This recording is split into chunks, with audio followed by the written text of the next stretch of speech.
programang ito ay rated SPG. Striktong patnubay at gabay ng magulang ang kailangan. Maaaring may masiselang tema, lengguwahe, karahasan, sexual, horror o droga na hindi angkop sa... But now that Giselle knows who you are, ano gagawin mo? Wala. Dahil matagal ko na siyang pinatay sa isip ko. Narito na nga ang ating pakabangan ngayong Lunes sa abot kamay na pangarap.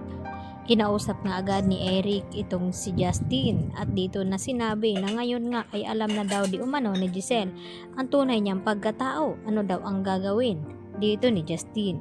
At ang sagot naman dito sa kanyang ama ay sinabi niya dito na nakakalimutan na daw niya sa isipan itong kanyang ina dahil hindi daw niya ito mapapatawa dahil sa pang-iwan nga sa kanya noon at nagawa ngang ipinamigay ni Giselle tong kanyang anak.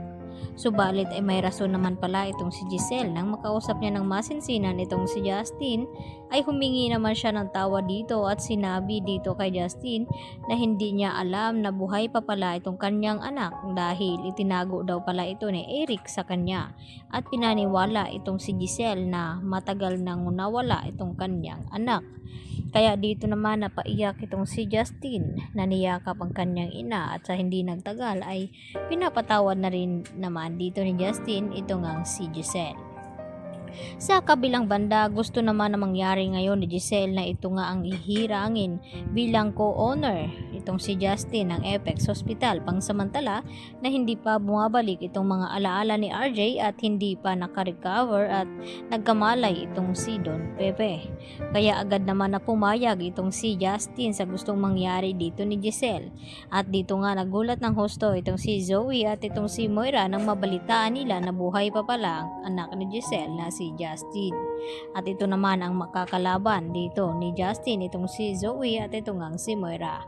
Samantala dahil tumitindi na rin naman itong sakit at naramdaman dito ni Lynette kaya ang gusto mangyari ni Carlos Benitez na magbakasyon daw muna sila ni Lynette at ang kanyang anak na si Annalyn nang sa ganon ay gumaling ito at maibsan ang stress na naramdaman ngayon ni Lynette at trauma sa nangyari ng pangloloob sa kanilang bahay.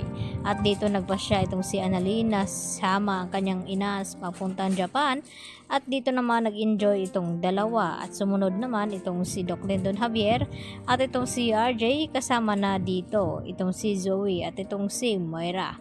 At sa hindi inasahan ay namasyal nga itong si Lynette at Annalyn ay dito naman napansin ni Annalyn itong gloves na naiwan sa lamesa at dito niya sinabi kay Lynette na naiwan daw ng babaeng iyon na mabilis umalis at hinabol naman ni Annalyn ang babaeng iyon.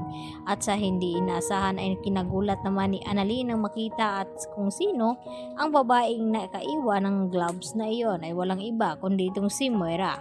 Yun pala ay makipagkita itong si Moira dito nga kay Carlos Benitez upang pag-usapan ang kanilang plano laban dito kay Don Pepe ng kung magkakamali na nga ito at kung anong hakbang na ngayon nga ay alam na ni Moira at Zoe na may isa pang tagapagmana pala itong si Don Pepe at walang iba kundi itong anak ni Giselle na si Justin at malaking balaki daw ito sa kanilang mga plano at hadlang kaya kinakailangan na magawan daw nila ito ng paraan. Kaya agad na tinawagan nga ni Moira itong si Carlos Benitez at magkita daw sila. At magugulat naman itong si Lynette at Annalyn na pati ba naman dito sa Japan ay magawa silang sundan dito ni Moira at ni Zoe. At ganoon din itong si RJ at itong si Giselle dahil gustong mangyari ni Giselle na gusto niyang makabawi dito sa kanyang anak na matagal ngang nawalay sa kanya. Kaya yan naman ang ating pagkatutukan at aabangan bukas mga kapuso sa bagong taon at bagong season ng Abot Kamay na Pangarap. Yan lang po at maraming salamat.